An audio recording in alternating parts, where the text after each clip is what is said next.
আসসালামু আলাইকুম। আলহামদুলিল্লাহ, খামারে নতুন অতিথির আগমন ঘটেছে। আমাদের খামারের সবথেকে পুরাতন গাভীটি আজকে বাচ্চা দিয়েছে।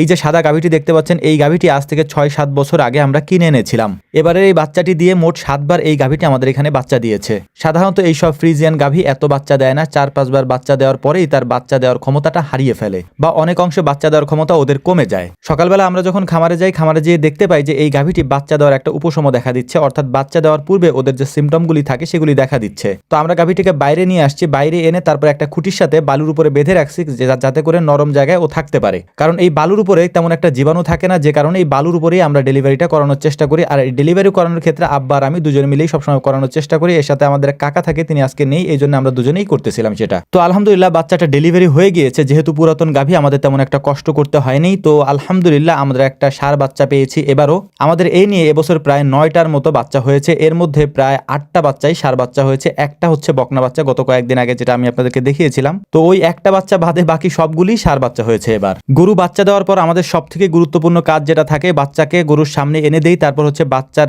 গায়ে যে লালা থাকে সেটা চেটে ও পরিষ্কার করে ফেলে। এটা আমরা নিজেরা পরিষ্কার করি না, এটা ও নিজেই চেটে পরিষ্কার করে ফেলে, মানে গাভীতে এটা চেটে পরিষ্কার করে। এরপরে সবথেকে গুরুত্বপূর্ণ কাজ আমাদের যেটা থাকে সেটা হচ্ছে শাল দুধ। এটা আমরা গরুকে মানে গরুর বাচ্চাকে খাওয়ানোর চেষ্টা করি আধা ঘন্টার মধ্যে। 30 মিনিটের মধ্যে পর্যাপ্ত পরিমাণে শাল দুধ যদি গরুর বাচ্চাকে খাওয়ানো যায়, মানে সদ্যজাত বাচ্চাকে যদি পর্যাপ্ত পরিমাণে শাল দুধ খাওয়ানো যায়, তাহলে এটার রোগ প্রতিরোধ ক্ষমতা অনেক বেশি থাকে, তেমন একটা রুগ্ন হয় না বা রোগা হয় না। আপনারা যেটা হয়তো আমাদের খামারের গরুগুলা দেখলে বুঝতে পারবেন যে তেমন একটা চিকিৎসা আমাদের লাগে না। এটার একটাই কারণ, তার মধ্যে হচ্ছে যে আল্লাহ তাআলার অশেষ মেহেরবানিতে আমরা হচ্ছে যে একেবারে বাচ্চা দেওয়ার সাথে সাথে এই বাচ্চাগুলিকে পর্যাপ্ত পরিমাণে শাল দুধ আমরা খাইয়ে দেই আর কি। যেহেতু এই গাভীটি বেশি দুধের গাভী, তো এর অলানে একটু সমস্যা হবে, এটা আমরা আগে থেকেই জানি। এজন্য মূলত হচ্ছে আমরা একটু গরম পানির মধ্যে হালকা করে ভুসি দিয়ে ওকে আগে খাইয়ে নিচ্ছিলাম। তারপর হচ্ছে যে ওর অলানে যে সমস্যাটা হবে বা হইতে পারে, ম্যাস্টাইটিস যে সিমটমগুলি দেখা দিতে পারে, সেগুলির জন্য আমরা আগাম প্রস্তুতির জন্য আমরা কিছু কাজ করব এখন, সেগুলো আপনাদেরকে দেখানোর চেষ্টা করব। তার আগে আমরা হালকা একটু ভুসি দিয়ে তারপর ওকে গরম পানি দিয়ে আগে 1 বালতি খাবার ওকে খাইয়ে দিব আর কি।